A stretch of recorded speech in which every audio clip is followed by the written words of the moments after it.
میرے ایک میزبان تھے، وہ کہنے لگے یار مفتی صاحب، وہ مجھ سے بڑے تھے، بزرگ تھے، کہنے لگے یار آپ کو علم ہے لیکن عقل نہیں ہے۔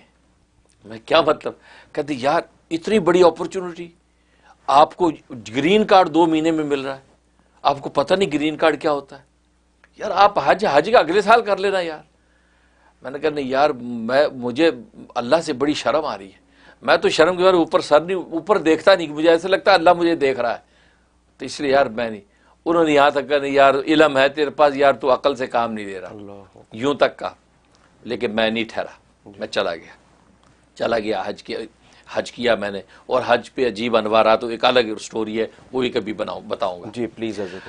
اس کے بعد کیا ہوا کہ میں اور وہ حج وہ تھا کہ جس میں آگ لگی تھی، وہ آگ لگی حج میں، وہ مینا کے اندر۔ خیر تو میں جو ہے حج کرنے کے بعد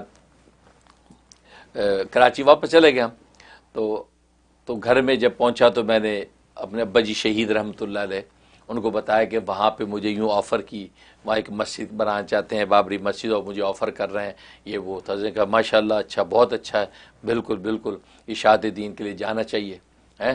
تو حضرت نے یہ کہا کہ بالکل سے اوکے کر دیا گویا کہ بالکل جانا چاہیے وغیرہ وغیرہ، ساری بات ہو گئی۔ اب اس کے بعد کیا ہوا کہ پھر دوبارہ ایک سفر کرنا تھا، تو 99 کے اندر جو ہے یہاں پر لوکلی ایک بہت بڑا کوئی پروگرام ہو رہا تھا، وہ اسلامی کانفرنس تھی، تو انہوں نے مجھے ایک یہاں ہمارے دوست ہوتے تھے ان کے ذریعے انویٹیشن مجھے آیا، تو انویٹیشن آیا تو میں نے کیا، تو مجھے 5 سال کا ویزا مل گیا، اور تو وہ 99 کے اندر وہ پروگرام تھا یہاں پہ، تو مجھے ویزا مل گیا 5 سال کا، وہ ملینیم کے نام سے مشہور تھا سن 2000 کی وجہ سے، تو مجھے 5 سال کا ویزا مل گیا۔ تو میں نے ارادہ کر لیا کہ اب میں نے یہاں آنا ہے، میں تیاری کر رہا ہوں، اپنے وہاں کے کام سمیٹ رہا ہوں، تو میں جو ہے 99 میں آ جاؤں گا، تو پھر آگے یہاں سلسلہ شروع کروں گا۔ حضرت شہید نے، بلکہ ابا جی شہید مولانا محمد یوسف لدھیانوی شہید رحمۃ اللہ علیہ میرے پیر و مرشد بھی ہیں، میرے استاد حدیث بھی ہیں، اور میرے سسر بھی ہیں، والد نسبتی بھی ہیں، تو ان سے ساری مشاورت چل رہی تھی۔ تو انہوں نے تو یہاں تک کہ ایک کاغذ پہ لکھا اپنے ہاتھ سے کہ وہاں اگر کوئی مدرسہ کھولو تو اس کا نام رکھنا دارالعلوم زکریا، کیونکہ میرے پیر و مرشد قطب الاقطاب حضرت شیخ الحدیث مولانا محمد زکریا کاندلوی قدس سرو کے نام پہ رکھنا۔ انہیں قلم سے کاغذ بھی لکھ کے دیا مجھے دارالعلوم زکریا نام رکھنا۔ میں کہا ٹھیک ہے بجی یہ نام رکھیں گے، اتنی تک اجازت ہو گئی۔ اب کیا ہوا کہ 99 میں اس پروگرام میں آنے کے لیے جب تیاری شروع کی، اور میں نے سوچا کہ میں اپنی ساری چیزیں سماٹ کے جو ہے وہ کام وام ذمہ لگا کے اب میں نکل آؤں گا، تو پھر یہ لوگ سپانسر کریں گے۔ ایک دن ہم عصر کے بعد جو ہے ہم ابا شہید رحمۃ اللہ علیہ عصر کے بعد جو ہے سب بیوی بچوں کے ساتھ بیٹھ کے چائے پیتے تھے، اور یہ سنت بھی ہے کہ عصر کے بعد کا وقت جو ہے وہ اپنے اہل خانوں کو دیا جائے۔ تو ابا شہید جو ہے وہ بیٹھے تھے صحن میں گھر کے، اور ساتھ جو ہے سب بچے بیٹھے ہیں یا ہم بھی بیٹھے ہیں تو چائے پی رہے ہیں۔ تو میرے جو ہے برادر نسبتی حضرت کے چھوٹے صاحبزادے مولانا محمد یحییٰ لدھیانوی، تو ابھی وہ حضرت لدھیانوی شہید رحمۃ اللہ علیہ کے جانشین ہیں، اور وہاں پر ماشاءاللہ خانقاہ شہید اسلام چلاتے ہیں۔ تو وہ چھوٹے تھے، تو انہوں نے مجھے ایسے خوشی میں پوچھا، کہا منیر بھائی آپ امریکہ کب جا رہے ہیں؟ یہ بات کہی۔ اچھا اس سے پہلے ایک اور دلچسپ بات سنیں۔ اچھا مجھے خواب آیا رات میں مجھے خواب ہی آیا کہ دارالعلوم کرنگی کے شیخ الحدیث مولانا سبحان محمود صاحب رحمۃ اللہ علیہ، جو سبحان محمود صاحب کے نام سے تھے، پھر صاحبان محمود نام ان کا ہو گیا، اور یہ مولانا تقی عثمانی صاحب اور مولانا رفیع عثمانی صاحب دامت برکاتہم العالیہ کے استاد بھی ہیں۔ ہاں تو مولانا صاحبان محمود صاحب رحمۃ اللہ علیہ ان کے ایک مرید تھے چودھری رحمت علی صاحب، اور یہ منڈی بہاؤالدین کے تھے، یا کراچی میں رہتے تھے۔ منڈی بہاؤالدین میں ان کی جو ہے ایک صاحبزادی کا ہاسپٹل بھی ہے منڈی بہاؤالدین میں، اور ان کے ایک بڑے صاحبزادے ایک ہی تھے، وہ کراچی میں رہتے تھے، بلاک جو ہے وہ جے میں یا ایف میں رہتے تھے، تو ان کے صاحبزادے وہ حضرت لدھیانوی شہید رحمۃ اللہ علیہ کے بڑے پکے مرید تھے، چودھری رحمت علی صاحب، اور مولانا صاحبان محمود صاحب کے درس میں بھی جایا کرتے تھے بیت المکرم مسجد، جو گلشن میں بیت المکرم مسجد، وہاں جمعہ پڑھاتے تھے مولانا صاحبان محمود صاحب، تو یہ وہاں جمعہ پڑھتے تھے، ان سے بھی ایک تعلق تھا ان کا۔ تو لیکن حضرت لدھیانوی شہید رحمۃ اللہ علیہ کے بڑے عاشق مرید تھے، لمبے چوڑے 6 فٹ کے جناب، ان کا بڑا ڈالا ایک گاڑی ہوتی تھی، تو اس پہ آیا کرتے تھے، وہ چودھری آدمی تھے، چودھری رحمت علی صاحب۔ خواب میں دیکھتا ہوں، خواب میں مجھے چودھری رحمت علی آتے ہیں میرے پاس، کہا کہ مولانا صاحبان محمود صاحب کا آپ کے لیے میسیج ہے. حالانکہ بظاہر میرا مولانا صاحبان محمود صاحب سے کوئی تعلق رابطہ نہیں تھا. اچھا. کبھی کسی جگہ مصافحہ کیا، ملاقات ہوئی، اس سے زیادہ کوئی رابطہ میرا نہیں تھا. کہا کہ ان کا پیغام ہے آپ کے لیے. میں کہا اچھا کیا؟ کہنے کہ وہ فرما رہے ہیں کہ 2 سال تک آپ اپنی مسجد میں کامل قرآن کا درس دیں، درس قرآن دیں 2 سال تک. 2 سال تک کہیں نہ جائیں. اچھا. کہا 2 سال تک آپ درس دیں، 2 سال کے بعد پھر آپ کسی دوسری جگہ جانے کا سوچیں. یہ پیغام دیا انہوں نے آپ خواب میں. میں دل میں سوچتا ہوں کہ اچھا میں تو یار یہ اگلے دوسرے تیسرے مہینے میں امریکہ جانے والا ہوں، یہ کیا کہہ رہے ہیں. پھر میں دل میں سوچتا ہوں کہ یار وہ میرے پیر و مرشد تو نہیں ہیں، نہ میرے استاد حدیث ہیں. میرے پیر و مرشد تو ابا جی شہید ہیں، مولانا یوسف زیانوی ہیں، تو یہ میرے پیر و مرشد بھی استاد بھی ہیں. انہوں نے جب مجھے اجازت دے دی ہے تو بس ان کی اجازت پہ میں چلے جاؤں گا. خیر وہ تو میرا ٹھیک ہے، انہوں نے پیغام دے دیا، مہربانی. میں کہا اچھا ٹھیک ہے چوہدری صاحب بہت شکریہ، مہربانی. یہ خواب ختم ہو گیا. اچھا اگلے دن میں پھر حضرت شہید رحمۃ اللہ علیہ کے وہاں پہنچا، کیونکہ جمعے کو میں شام میں آ جایا کرتا تھا جمعے کے بعد. تو جمعے کو عصر کے بعد بیٹھے جو ہے چائے پی رہے ہیں، جمعے کا دن تھا غالباً، چائے پی رہے ہیں.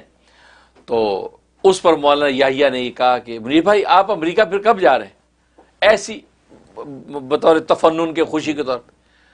تو حضرت چائے پیتے پیتے حضرت فرمایا کون امریکہ جا رہا ہے، یوں سر اٹھایا. تو میں نے کہا ابا جی، تو یحییٰ نے کہا ابا جی منیر بھائی امریکہ جا رہے ہیں نا، وہ آپ نے بتایا کہ دارالعلوم بنانا ہے اور یہ امریکہ. منیر بھائی تو مجھے حضرت نے کہا تم امریکہ جا رہے ہو؟ میں کہا جی ابا جی وہ آپ سے اجازت ہوگی، آپ سے بات ہو گئی ماشاءاللہ، وہ آپ نے لکھا بھی کہ دارالعلوم زکریا وہاں بنانا ہے اور وہاں لوگ. کہتا نہیں کوئی امریکہ نہیں جانا، یہاں کون کام کرے گا. میں حیران ہو گیا یہ کیا ہو گیا. اللہ. اور رات والا خواب میرے دماغ میں گھوم رہا ہے. جی. میں نے کہا ابا جی وہ تو آپ سے اجازت لی تھی اور ساری تیاری میں کر رہا ہوں. جی. نہیں کوئی تیاری نہیں ہے، ہمارے بعد یہاں کون ہے، ہمارے بعد کون کام یہاں کرے گا. میں کہ ابا جی یہاں تو بہت لوگ ہیں. میں نے کئی علماء کے نام لیے، فلاں ہیں. تو حضرت کے حلقے کے جو لوگ تھے، چل چھوڑو سب جانتے ہیں ہم، ہاں تم لوگوں نے کرنا، ہمارے بعد کام کون کرے گا، یہاں نہیں جانا. یہ کہا. اچھا. اب وہ جناب وہ خواب کا تصرف ہو رہا ہے. جی. میں کہ یار اس اللہ والے نے مجھے منع کیا، اور وہ حضرت ڈاکٹر عبداللہ عارفی رحمۃ اللہ علیہ کے خلفاء میں سے تھے، اچھا. حضرت مولانا صاحبان محمود صاحب. تو یہ بات جب ہوئی تو اب سب خاموش ہو گئے. اب حضرت نے جس انداز سے منع کیا سارے چپ، میں بھی چپ. اور اس کے بعد مغرب کی اذان ہوئی تو چلے گئے نماز کے لیے. اس کو امی بھی پریشان ہیں، میری ساس صاحبہ کہ اچھا مولانا صاحب نے یہ کیا کہہ دیا. تو یہ ساری تیاری ہو گئی اور یہ. تو میں نے کہا صحیح ہے، بس ابا جی نے جو فرما دیا پھر اس کے مطابق کریں گے. تو نہیں جاتے، تو لہٰذا نہیں گئے. لہٰذا میں نے اپنا سامان کھول دیا، ساری تیاری میں نے اسی طرح اپنے وہاں کے سیٹ اپ کر لیا. میں نے کہا نہیں جاتے.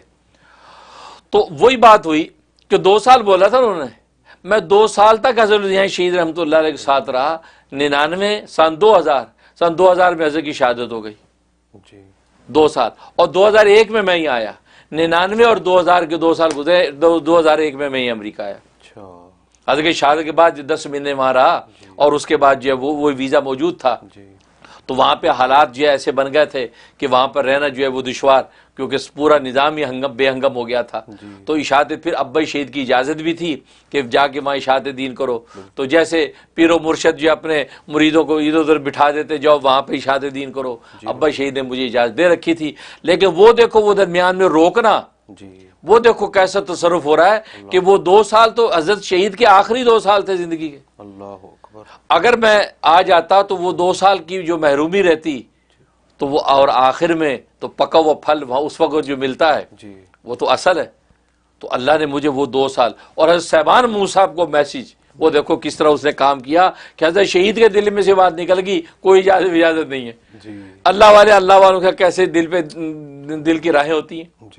تو میں 2 سال رہا، اور 2 سال میں ابا شہید کے ساتھ جو قربت رہی ہر وقت کی، یہاں تک خود ابا شہید کا جنازہ اپنے ہاتھوں سے خود قبر میں اتارا، خود قبر میں ہاتھوں سے اتارا. یہ ساری سعادتیں حاصل کی. تو کہنے کا مقصد ہے کہ یہ اس طریقے سے پھر اس کے بعد جو ہے میں یہاں امریکہ سن 2001 میں آیا، اور پھر یہاں پر آ کے دین کے کام میں لگا. تو بتا میں یہ رہا ہوں کہ دیکھو یہ اللہ والوں کے معاملات کس طرح چلتے ہیں، ان کا آپس میں اللہ تبارک و تعالیٰ قلبی رابطے کیسے قائم کرتے ہیں اور کس طریقے سے تصرفات ہوتے ہیں۔ بے شک۔ پھر میں جب 2001 میں آیا تو پھر یہاں پھر میں نے مدرسے کا نام پھر دارالعلوم زکریا ہی رکھا، جی دارالعلوم زکریا ہی اس کا نام رکھا جو یہ قائم کیا، اور جس کے اندر ہائی اسکول بھی بچیاں پڑھتی ہیں، 7 عالمات بنتی ہیں۔ اب تک تو یہ 5 بیچ جو ہے عالمات کے فارغ ہو چکے ہیں کہ جو پورے 6 سال کے عالمہ بن کے عالمہ کی ڈگری لے چکی ہیں۔ تو یہ دارالعلوم زکریا کے نام سے پھر میں دارالعلوم قائم کیا، یہ سلسلہ چلا۔ لیکن جب یہاں آئے تو یہاں پر وہ جو اپرچونٹی تھی، وہ اپرچونٹی کے بجائے مجھے ویسٹ چیسٹر مسلم سینٹر انہوں نے مجھے ایز اے ریلیجیس ڈائریکٹر قبول کر لیا، تو پھر انہوں نے وہاں پہ اسپانسر کیا، تو اس طریقے سے سلسلہ وہاں سے جاری و ساری ہو گیا۔ تو یہ جو ہے اس کو کہتے ہیں کہ اللہ والوں کی جو ہے کس طریقے سے تصرفات ہوتے ہیں اور کیسے اللہ تبارک و تعالیٰ کی رحمت شامل حال ہوتی ہیں۔ میں آج تک شکر کرتا ہوں کہ اگر میں آ جاتا تو حضرت کے آخری جو 2 سال تھے، اور حضرت نے جو منع کیا تھا نہیں جانا، اس کا مطلب وہ آخری 2 سال تھے کہ یہی تو وہ سمیٹنے کے سال ہیں۔ یہ آخر میں کہتے پھل پکا ہوتا ہے، تو پکے پھل سے لینا تو وہی وقت تھا، اور وہی پھر الحمدللہ ہم نے موجیں لوٹی ہیں اور حضرت سے لیا جو لینا تھا، اور پھر حضرت نے پھر دیا پھر دل کھول کے، تو پھر ہم یہاں پہنچے۔ اللہ اکبر، اللہ اکبر۔ اور بہرحال رزق یہاں کا لکھا ہوا تھا تو اللہ نے پھر پہنچائی دیا آپ کو حضرت، اور ادھر اللہ والوں کی صحبت بھی اختیار کرا دی۔ حضرت کتنی یہ تصوف اور روحانیت کتنی پیاری خوبصورت چیز ہے کہ آپ کو کیسے کیسے وہ منزلیں دکھا رہی ہوتی ہے اور راستے دکھا رہی ہوتی ہے۔ ایک عام آدمی تو ان چیزوں میں گھوم کے ہی رہ جاتا ہے اور وہ غلط فیصلے کر بیٹھتا ہے، لیکن اللہ تعالیٰ کی جب خاص رحمت شامل حال ہوتی ہے تو اس میں انسان کو بہت زبردست گائیڈنس ملتی جاتی ہے، تو وہ اس میں بہت آگے پہنچتا ہے۔